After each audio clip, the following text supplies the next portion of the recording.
sometimes people have what it takes, but they haven't recognized it yet. Just go forward. So what do you need to do? How do you stand out?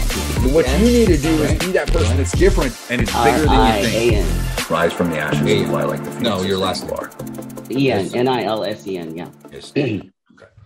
So, guys, if you're wondering what's going on, I've invited some of you guys to come on and speak, and we've had a few people. We're going to have more. I'd like a couple of you guys to do Thursday. So I know some of you guys have reached out to me and said, hey, I'd like to do it. If you feel you're ready enough to go after Thursday, then message me after this. Ryan reached out. Keith is going to be going afterwards if we can get his video working. So we'll kick off and then we'll rock and roll. So Ryan, now you reached out to me, sir. You and I have been chatting for a while. We've had a couple of additional conversations.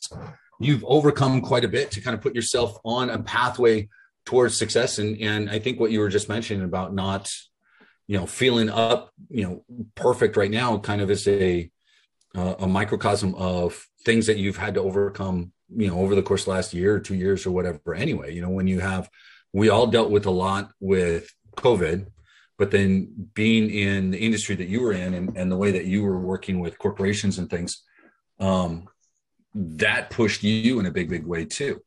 But you have a topic that you wanted to talk about that for me, I think is fantastic. So why don't you go ahead and share that with everybody here? All right. So spending your time around people is something that we all do. And the main thing I want to come across in this conversation is that the people around you matter. Who you spend your time with, who you spend most of your time with matter. And as entrepreneurs, we always want to be the smartest person in the room. We want to know, we want to be seen as successful. We want to be seen as a leader. And sometimes we want to be seen as the hardest worker. But if you find yourself that in a place where you're the best person in the room, you're the smartest, you're the hardest worker, you know more than everybody else, then you're in the wrong room.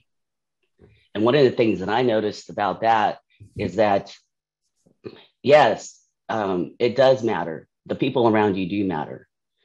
And just like great athletes and great competition make great athletes, great people make you great. And so that's my point, is that people around you matter the most. And that's how you can grow. Because if you're not growing, you're dying. And so you want to make sure you're around people that are at the equal or greater level than you are so that you can learn from them. And you spend a lot of your time in HR and in dealing with people and kind of seeing how people interact on a big level anyway, right? Tell us a little bit about your background with that, and, between, working with people and the training that you did and things like that. Well, in working with people, especially in that industry, you work with all kinds of people at all levels of the organization. You have frontline workers, you have middle supervisors, middle managers, upper managers, and department heads. And so everybody is different. I did. And so when you looked at, in that regards, especially you were looking at it at kind of that corporate level, is there an example of something you saw where, you had employees or a group of employees that were making each other better, or on the other side, making, bringing each other down? I've seen that at a macro level, and I've seen it at a micro level. I've seen it in an entire department. 85 to 90% of them are team players and team workers, and they are getting along and they're having a great time, and the morale is good and their motivation levels are high. But then you've got that 10 to 15% that are like crabs in a bucket, and they're always trying to drag the people that are excited about being there and that are motivated down. And so I end up spending a lot of my time solving problems for the few and not encouraging the many. So as an individual now, and you're kind of pushing for, your own success in this entrepreneurial world, the space, what are some things that you look for when you're looking at the people that are around you? How do you measure some of that stuff? I look at their attitude, if they are optimistic and positive. Okay. I look at how they spend their time. You could be the most optimistic and positive person in the world, But if you're going out on a Sunday and you're going to the ball game and your main goal is to get as if you will, inebriated as he possibly can, then it's not the kind of person and it's not the way I want to spend my time. So I just make sure that, the people that I'm surrounding myself with are people that are positive and optimistic. They're not perfect. Yeah. It's just that they are somebody that, is eventually going to rub off on you. So you want to make sure they're the right kind of person rubbing off on you. What would you say someone that's kind of in that spot where, is we start to kind of look at, hey, I need more optimism. I need people that are more active. They're doing things that I want to connect with. And you start to recognize that the people that are currently in your circle aren't necessarily, they don't fit that description, right? So how do you make that transition from those into kind of a higher caliber group? Okay. So, that's a very good question, because the reality is there's some people in your life that you're never going to be able to let go of completely. But then for the most part, the people that you work with, you can choose who you want to spend your time around. But sometimes it means not staying in that same room or staying in that same department or that same organization. Sometimes it means having to exit and do something else and move on so that you can be around more people, be around coaches and mentors. If you find yourself in a situation where you're not around the best type of people and you're constantly being the person that is the smartest and the strongest and the most motivated, then fill your head with tapes and audio tapes and read books and listen to coaches and mentors and leaders that are successful so that you can balance out the negativity that you're experiencing either in your workplace or in life in general. Yeah, I've been seeing it now for a few years, and I think it just keeps becoming more and more prevalent. If you're talking about the 5 people that are around you, I'm at a point where, almost all of those 5 people are virtual in one sense or another, meaning it's, through Zoom, or they're a podcast or book or something, right? Or some type of group training like that, where I associate with them in that regards, as opposed to being in the same room, right? So guys, if you're in this spot where you don't have as much time, or you're unable to spend as much time with people like that personally, then do it virtually. Do like Ryan's talking about and listen to so much. So, okay. Keith has a question for you, Ryan. Does energy have anything to do with it as a guidance system? What kind of energy do you experience when interacting with people?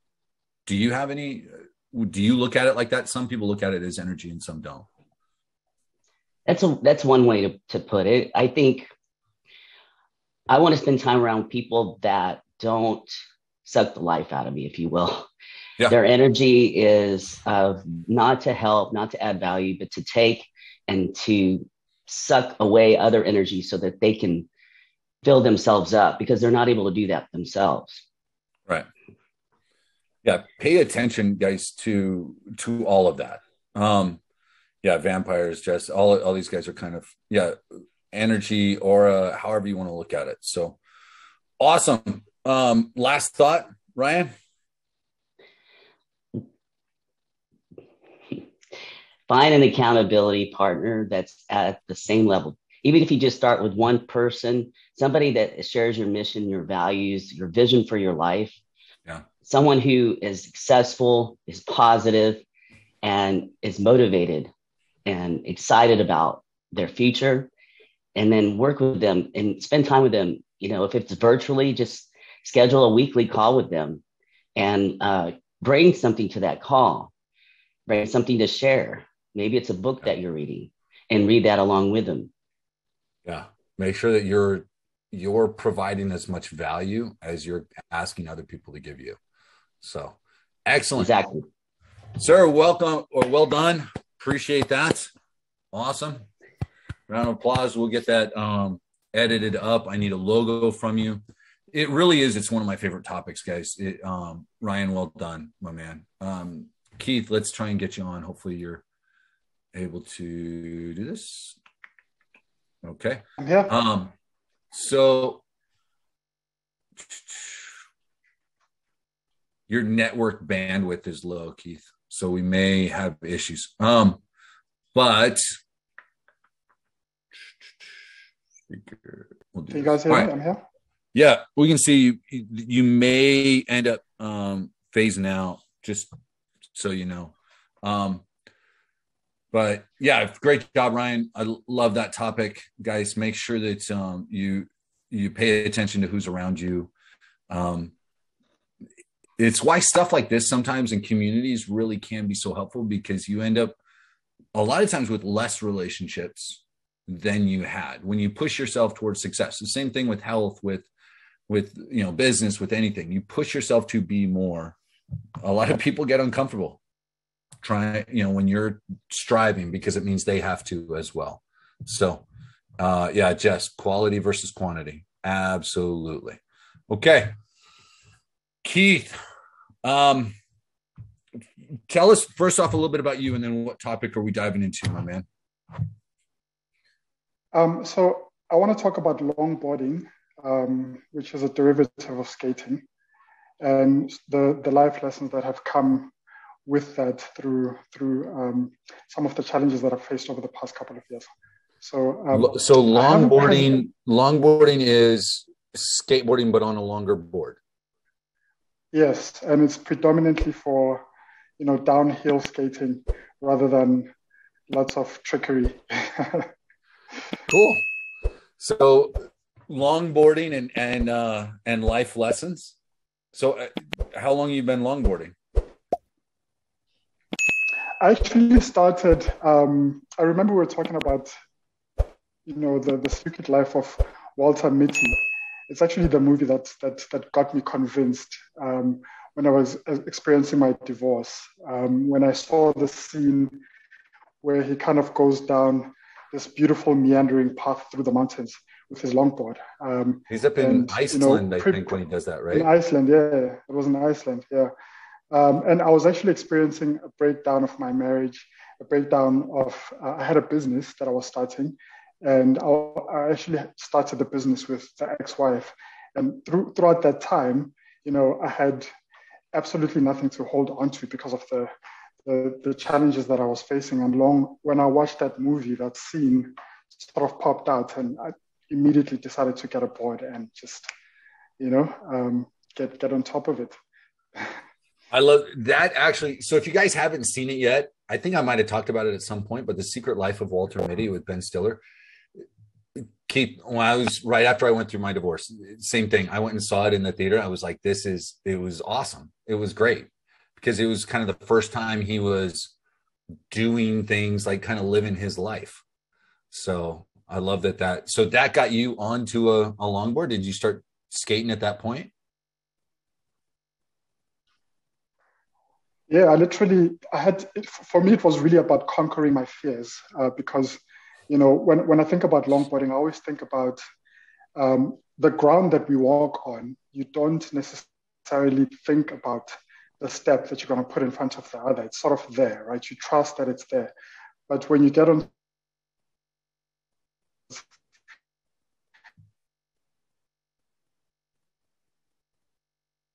so, that situation kind of allowed me to face my fears. I mean, I started longboarding at age 37, which was quite late. A lot of people start quite young, and to be able to conquer my fears at that point, at that age, was really therapeutic for me to get over my challenges and to sort of self-reflect without. I had been meditating for the longest time before that, but when I started longboarding, it was almost like a different kind of meditation, because I was really like confronting myself on a daily basis. So what kind of stuff were you confronting when you say that? I love hearing that. And guys, it's important to look at when you do some meditation, there's all sorts of different forms. This is one of them. And one of the most difficult things I think about meditation is truly that silence, with everything else that's going on. So all you have is your own head, and you have to confront yourself some. So what were some of those things, Keith, that you had to kind of confront and overcome?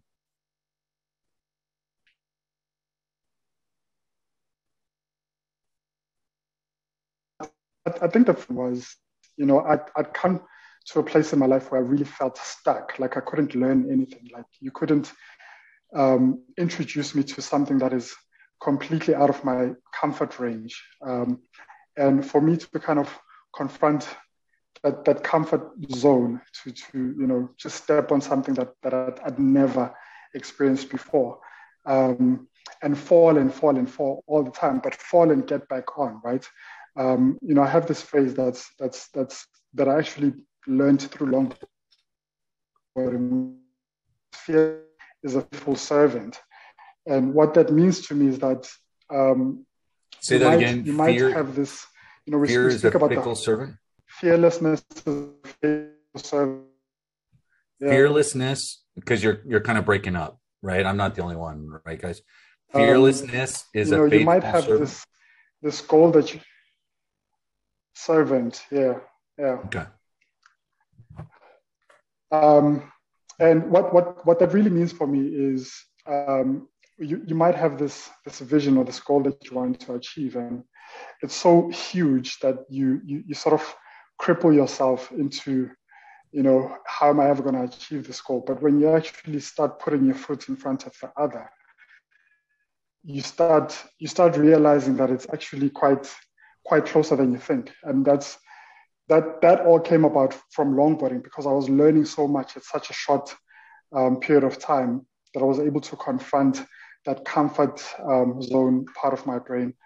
And I think it was quite a revealing thing to me, because I never thought that I could, at such an old age, try something as scary and as dangerous as longboarding. And I take that into my life right now. When I look at some of my goals, I always think about that first time I ever put a foot on my longboard. And that second time and that third time when I learned a new trick, right? What does that feel like? And I think, Andrew, Melissa came on and spoke about neuroplasticity and how brain health actually develops when you start learning new things and you actually create new capacity in your mind. And I think for me, that was really quite a crucial lesson to learn, to be able to say, I have no idea how I'm going to do this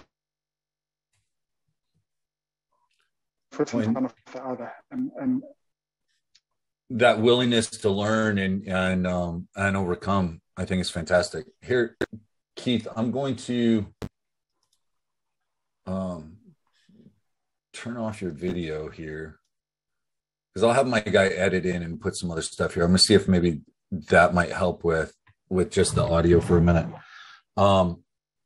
So yeah, never stop learning. Make sure that you it's not falling. It's making sure that you keep getting back up. And Keith, do you have any kind of last thoughts for us? Like any big takeaways or something that you want to challenge everybody to go out and do?